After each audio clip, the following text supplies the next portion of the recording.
नमस्कार दोस्तों। और आपका फिर से स्वागत है हमारे चैनल पर। आज हम एक ऐसी कहानी सुनेंगे जो आपको न सिर्फ हिला देगी बल्कि आपके अंदर जोश भर देगी और आपको अपने भाग्य का लिखा कोई नहीं मिटा सकता। तो चलिए शुरू करते हैं। एक बार की बात है, पहाड़ियों और हरी भरी हरियाली के बीच बसे एक छोटे से गांव में विशाल नाम का एक युवा लड़का रहता था। विशाल असाधारण भावना वाला एक साधारण लड़का था। उसकी आंखें जिज्ञासा से चमक उठी और उसके हृदय में खुले आकाश जैसे विशाल स्वप्न थे।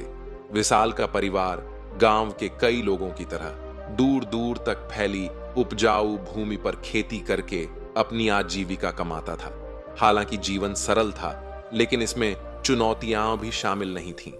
यह गांव अपने बुद्धिमान बुजुर्गों के लिए जाना जाता था, जो पीढ़ियों से चली आ रही कहानियों को साझा करने के लिए अक्सर प्राचीन बोधि वृक्ष के नीचे इकट्ठा होते थे। एक दिन जब विशाल गांव के बाहरी इलाके में खेल रहा था, उसने दो बुजुर्ग व्यक्तियों, गुरुजी और पंडित जी के बीच बातचीत सुनी। उनके शब्द हल्की हवा की तरह थे, जो युगों का ज्ञान लेकर आए। याद रखो विशाल, गुरुजी ने कहा, भाग्य का लिखा कभी नहीं मिटता। भाग्य की पट कथा कभी मिटती नहीं है। हम में से प्रत्येक के पास समय के पन्नों में लिखी एक अनोखी यात्रा है। इसे गले लगाओ और तुम्हें सच्ची संतुष्टि मिलेगी। पंडित जी ने सहमति में सिर हिलाया। हाँ युवा, जीवन एक यात्रा है और हम सभी यात्री हैं। हमें तूफान और धूप का सामना करना पड़ सकता है, लेकिन अंत में इन स्थितियों के प्रति हमारी प्रतिक्रिया ही हमारे भाग्य को आकार देती है। इन गहन शब्दों से प्रभावित होकर विशाल ने गुरुजी और पंडित जी से मार्गदर्शन लेने का फैसला किया। वह हृदय में नम्रता और आंखों में उत्सुकता लेकर उनके पास आया। गुरुजी ने अपनी लहराती सफेद दाढ़ी के साथ विशाल की ओर देखा और गर्मजोशी से मुस्कुराए। युवा साधक, तुम्हें यहां क्या लाया है? विशाल ने आदरपूर्वक सिर झुकाया और उत्तर दिया, गुरुजी, पंडित जी, मैंने भाग्य के बारे में आपकी बातचीत सुनी। क्या आप मुझे जीवन के तरीकों और भाग्य के बारे में बता सकते हैं? पंडित जी ने विशाल को बोधि वृक्ष के नीचे अपने पास बैठने का इशारा किया। इसकी प्राचीन शाखाएं छाया प्रदान कर रही थीं। गुरुजी ने शुरू किया, विशाल, जीवन एक नदी की तरह है। ये बहती है, मुड़ती है और घूमती है, और हमें इसकी धाराओं को ध्यान और स्वीकृति के साथ चलाना चाहिए। हमारा भाग्य इस ब्रह्मांडीय प्रवाह का एक हिस्सा है और हमारे कार्य लहरों की तरह हैं जो गूंजते हैं समय। उन्होंने अपने माता पिता से संपर्क किया और कहा, आइए हम अपनी नियति को स्वीकार करें और भूमि के साथ काम करें, क्योंकि प्रकृति की अपनी लय है। अगर हम प्यार और परिश्रम से बीज बोएंगे तो हम एक चमत्कार देख सकते हैं। विशाल की आशावादिता को अपनाते हुए ग्रामीण एकजुट हो गए। उन्होंने नियति की कभी न मिटने वाली पटकथा पर भरोसा करते हुए नई आशा के साथ बीज बोए। दिन हफ्तों में बदल गए और जब निराशा घर करने ही वाली थी, आसमान खुल गया और गांव में हल्की बारिश हुई। जो खेत कभी बंजर थे, वे हरे भरे मैदान में बदल गए और हवा खिलते फूलों की खुशबू से भर गई। गांव वाले खुश थे, भरपूर फसल के लिए आभारी थे। विशाल के परिवार को भी उनकी उम्मीदों से कहीं अधिक समृद्धि का अनुभव हुआ। गांव ने विशाल को लचीलेपन और नियति के नृत्य को समझने के प्रतीक के रूप में सराहा। फिर भी विशाल विनम्र बने रहे और सफलता का श्रेय समुदाय के सामूहिक प्रयासों को दिया। जैसे जैसे साल बीतते गए, विशाल की ख्याति दूर दूर तक फैल गई। दूर दराज के देशों से आए यात्री उनसे मार्गदर्शन चाहते थे और वह एक बुद्धिमान परामर्शदाता के रूप में जाने गए, जो जीवन के उतार चढ़ाव को समझते थे। एक दिन एक थका हुआ यात्री विशाल से सलाह लेने के लिए गांव में आया। छाया नाम की यात्री अपना रास्ता भटक गई थी और खुद को अपनी चुनौतियों के जाल में फंसा हुआ महसूस कर रही थी। विशाल ने उनका स्वागत किया और बोधि वृक्ष के नीचे उन्होंने गुरुजी और पंडित जी से विरासत में मिले शाश्वत ज्ञान को साझा किया।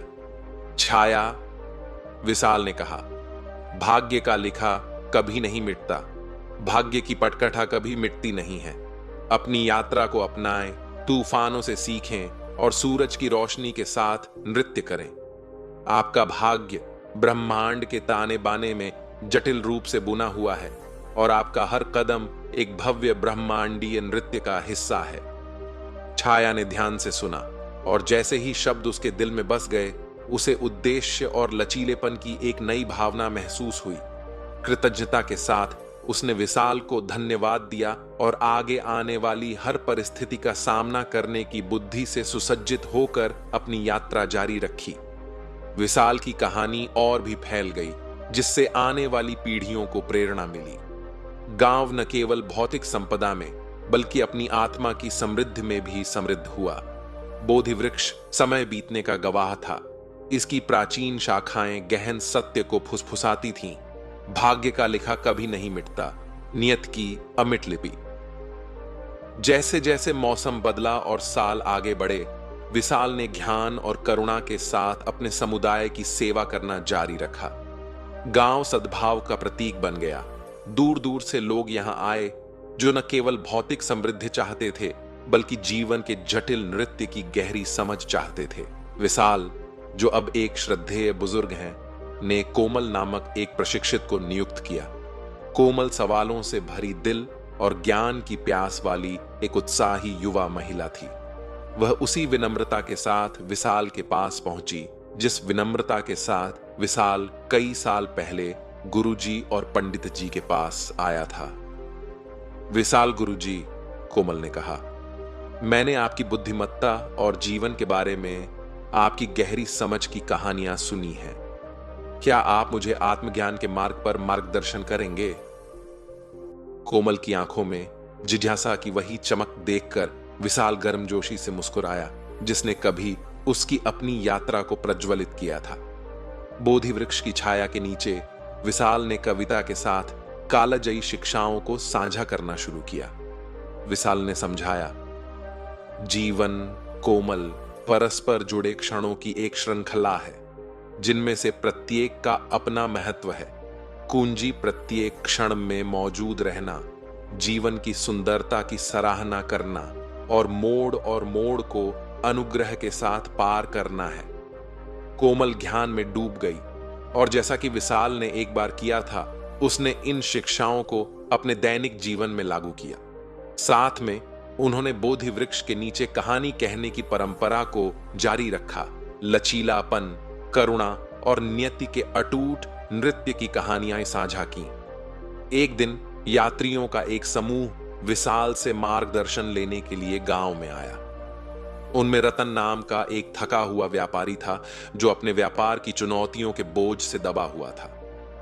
उन्होंने संघर्षों, हानियों और अपने जीवन में गहरे अर्थ की चाहत के बारे में बात की। विशाल ने ध्यान से सुना और फिर बोला, रतन, एक व्यापारी की तरह विशाल महासागर में नियंत्रण करते हुए तुम्हें जीवन की धाराओं को कौशल और समझ के साथ नियंत्रण करना होगा। आपका भाग्य ज्वार के उतार और प्रवाह की तरह एक बड़ी ब्रह्मांडीय योजना का हिस्सा है। गले लगाओ, चुनौतियां, नुकसान से सीखें और यात्रा में ही आनंद खोजें। विशाल ने ध्यान से सुना और फिर बोला, रतन, एक व्यापारी की तरह विशाल महासागर में नियंत्रण करते हुए तुम्हें जीवन की धाराओं को कौशल और समझ के साथ नियंत्रण करना होगा। आपका भाग्य ज्वार के उतार और प्रवाह की तरह एक बड़ी ब्रह्मांडीय योजना का हिस्सा है। गले लगाओ, चुनौतियां, नुकसान से सीखें और यात्रा में ही आनंद खोजें। जैसे जैसे दिन महीनों में बदले, रतन का नजरिया बदल गया। गांव ने अपनी सादगी में उसे अनुभव की समृद्धि प्रदान की, जिसे उसने अपने व्यस्त व्यापारिक जीवन में कभी नहीं देखा था। उन्होंने सूर्योदय की सुंदरता, खेलते हुए बच्चों की हंसी और बोधि वृक्ष के नीचे साझा किए गए गहन ज्ञान की सराहना करना सीखा। विशाल की शिक्षाओं और रतन की परिवर्तनकारी यात्रा की बात पड़ोसी गांवों तक पहुंच गई। बोधि वृक्ष जीवन के सभी क्षेत्रों के साधकों के लिए एक सभा स्थल बन गया। प्रत्येक को विशाल और कोमल द्वारा साझा की गई कहानियों और शिक्षाओं में सांत्वना और मार्गदर्शन मिला। एक दिन गांव में अनीता नाम की एक युवा कलाकार का आगमन हुआ। उसके पास एक चित्र फलक और एक दिल था जो दुनिया में देखी गई सुंदरता को व्यक्त करने के लिए उत्सुक था। अनीता ने गांव के शांत वातावरण और विशाल की बुद्धिमत्ता के बारे में सुना था और उसे अपनी कला के लिए प्रेरणा मिलने की उम्मीद थी। विशाल ने खुली बाहों से अनीता का स्वागत किया और जब वे बोधि वृक्ष के नीचे बैठे तो उन्होंने साझा किया, अनीता, जीवन का कैनवास विशाल है और आपकी कला आपकी आंतरिक यात्रा का प्रतिबिंब है। अपने अनुभवों के रंगों को सामंजस्यपूर्ण रूप से मिश्रित होने दें और प्रत्येक स्ट्रोक के साथ एक उत्कृष्ट कृति बनाएं जो अस्तित्व की सुंदरता के साथ प्रतिध्वनित हो। इन शब्दों से प्रेरित होकर अनीता ने गांव के शांत वातावरण में दिन बिताए। पहाड़ियां, नदी और गांव के जीवन की सरल खुशियां उसका आकर्षण बन गई। अपनी कला के माध्यम से उन्होंने नियति की अमिट लिपि जीवन के नृत्य का सार पकड़ लिया, जिसके बारे में विशाल ने बहुत ही स्पष्टता से बात की थी। जैसे जैसे साल बीतते गए, गांव जीवन की गहरी समझ चाहने वालों के लिए स्वर्ग में बदल गया। विशाल, कोमल, रतन और अनीता ज्ञान के प्रतीक बन गए। प्रत्येक ने अपने अनूठे तरीके से गांव की चित्र यवनिका में योगदान दिया।